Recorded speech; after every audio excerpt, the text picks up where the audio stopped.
So, welcome to podcast number 8, which is looking at the importance of valuing ourselves and the link between that and our energy recharge practices and therefore our sense of well-being. Tim, why is this so important?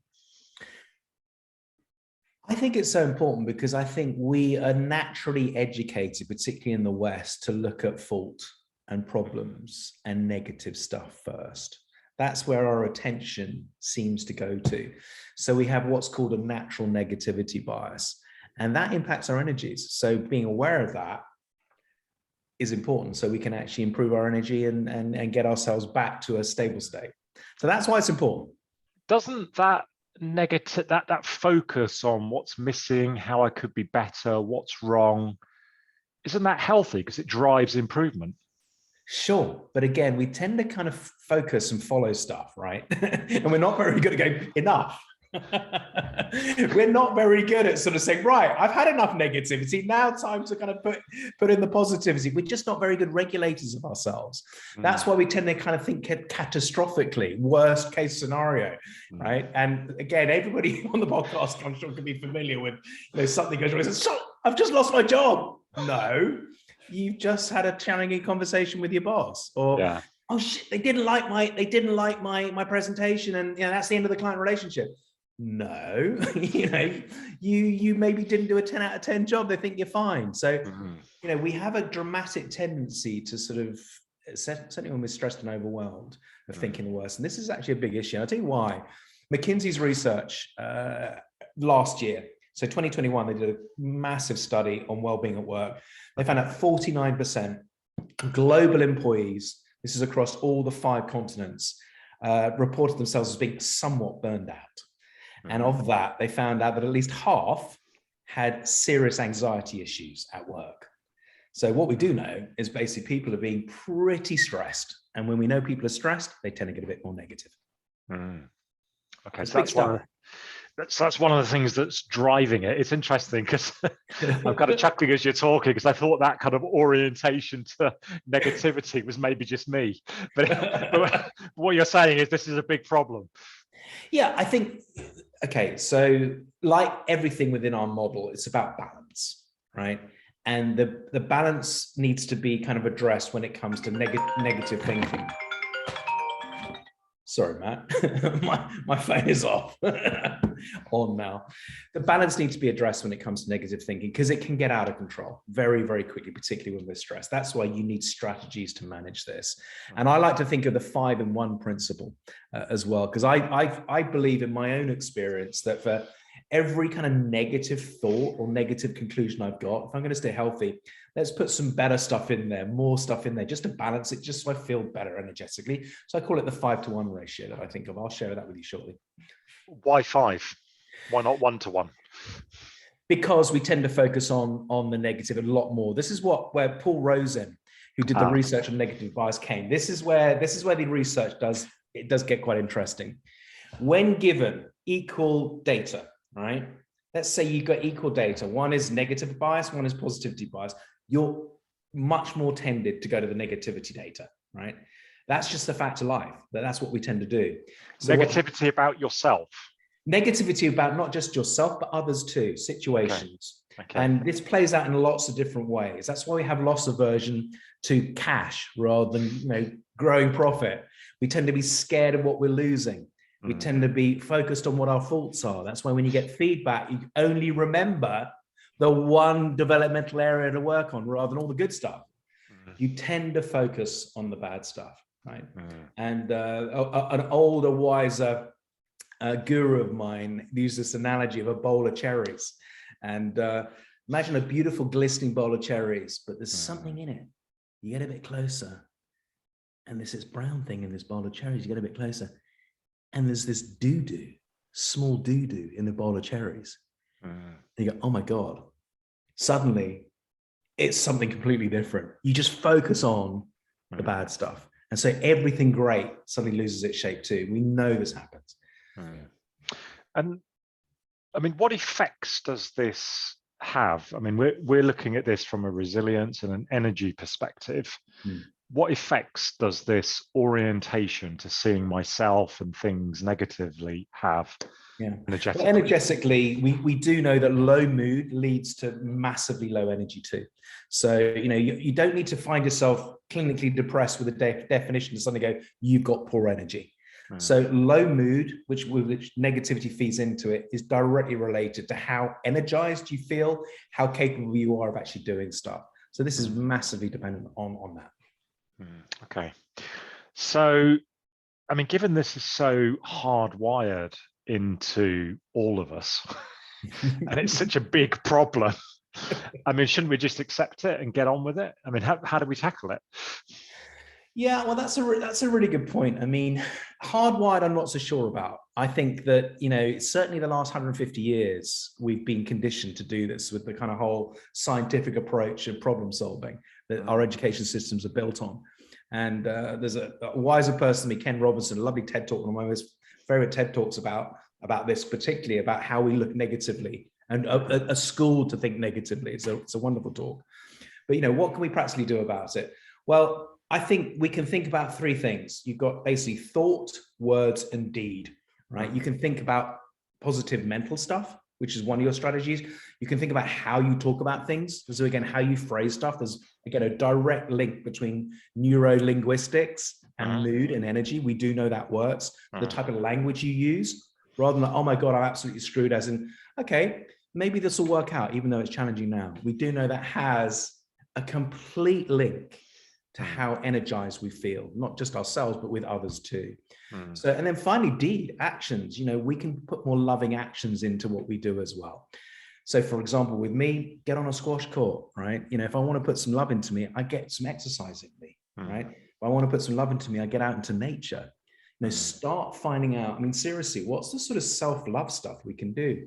You need to build this list. What does self-love look like? And most people don't really spend a huge amount of time thinking about that because they're too busy chasing their tail. When you realize actually, self-love is about how you hold yourself, as in how you think about yourself, how you talk about yourself and others, and the things you do to yourself and others, then you have a whole territory plan. I'll tell you what I found fascinating as you were talking about almost the way you think about experiences and the way you make sense of them to yourself. I saw a direct connection between that and our last podcast on growth mindset and how an event can happen. And as you're like, perhaps something doesn't go quite as well as I hoped for. And exactly as you're describing, the negativity bias will err towards catastrophizing it, amplifying it. But what I heard you describing was applying that thinking from growth mindset and saying, okay, it didn't go as well as I hoped, and I need to get better at it. But I can do that. Exactly. It's a habit. If you know that actually we are slightly hardwired to think negatively, particularly when stressed, you can have a counterbalance to that by actually having strategies to rebalance yourself. And again, the models, we know the model. It's all about balancing yourself. You balance yourself, your energy is right, you're going to be well, you're going to feel energized. I mean, this feels like one of the areas within our model that has got lots of connections to other parts of the model. So, I mean, I've just mentioned the connection to managing sort of growth mindset. I know some of the upcoming podcasts we've got are around managing boundaries. And I guess that is a very practical way of caring and loving and valuing yourself.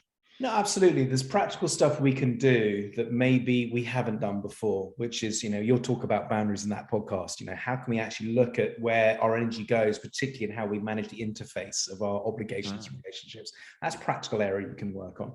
Now, how do you have those challenging conversations? Because we do know if you're able to have the challenging conversations with people, not only does that relationship improve, you improve, right?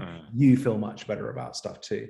Those are practical things you can do at home, at work, straight away to improve stuff. But you have to almost have the mindset. That's why we're starting with the valuing yourself, of realizing actually this takes some work. You need to value yourself because then you'll value your time. Going back to our first podcast, I think it was number 2 on focus. Again, if you don't value your time, somebody else will take it away from you, right? Yeah. And if you start valuing yourself, you'll value your time more accordingly. And then just everything flows from that. But it has to have the mindset of, I'm important. Now, we're not talking narcissism here, right? We are not talking narcissism here. We are talking about just if you feel there might be a negativity bias going on. And again, there's other podcasts about how you scan for anxiety on that one, right? We know what it feels like. If you feel that's going on, either in yourself or your partner, you can do stuff practically to turn that around. And most of us want to feel better. Simple as that. Tim, are there any closing tips or things that you found really help you when you get into that negative place where perhaps you are devaluing yourself to get out of it? Yeah, so I did exactly this yesterday. So I had a webinar that I was running that I wasn't 100% happy with. At the end of it, I felt it landed a bit flat. That I normally land in a different way. And I focused on that. The webinar was actually great, but I focused on the end and it kind of just ate away at me. It was just, and in the middle of the night, of course it's there, right? As most of our fears are. 4 o'clock friend. Yeah, exactly. And I'm just there and I'm basically chasing this going, oh my God, they hated me and all this stuff, right? I caught myself and just said, hold on. Come on, it can't be that bad, right? Okay. And one thing I do use pretty quickly is being grateful for stuff. So I said, okay, right, that happened. But first of all, what am I grateful for? I'm like, oh, okay, you know what? I'm grateful I had the opportunity to do that yesterday. I'm actually grateful for the opportunity the client trusts me to do stuff. You know what? And I'm grateful for some of the feedback I got the previous week on a podcast that they've really enjoyed. So I started to kind of get grateful for the stuff I already had, and suddenly my mood completely changed. So gratitude, I talked about the 5-to-1 ratio. What am I grateful for? That is a very good way of starting to value self. The other thing as well, the practical, I talked about self-love stuff. I mean, this is language we can use now. 5 years ago, people thought we were too woo-woo, but I mean, self-love's important, right? You need to identify, what stuff do you enjoy, right? We'll look at this in later podcasts in a lot more detail, but start doing the things you enjoy. That's an act of self-love, right? That's starting to make you feel better. And again, when we get busy, when we start getting burnt out, and this is, these podcasts stop that. These podcasts are the antidote to that. Do more of the stuff you enjoy, right? Find that stuff you enjoy, thought, word, and deed, and you'll be on a pretty good track. Fantastic.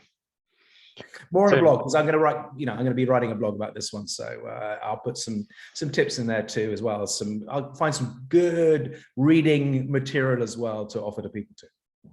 That's really helpful because this feels like a big topic, and I guess because it's the doorway to lots of other issues, as you've been highlighting for us, and how it connects to lots of other parts of our recharge models. That's brilliant. Yeah, no, absolutely. And yeah, it is the doorway, because if we start acting with a bit more love rather than fear, we literally start responding and thinking love more than fear. Energetically, we're completely different, and our outcomes are different too, and we're healthier. Tim, that is brilliant. And as Tim said, our next podcast is going to be looking at one really practical way that you can value yourself, which is thinking about what boundaries do I need to put in place to manage the intrusion of others and the demands of others. Boundaries. So join us for the next podcast, folks. Thanks very much. Goodbye. Take care.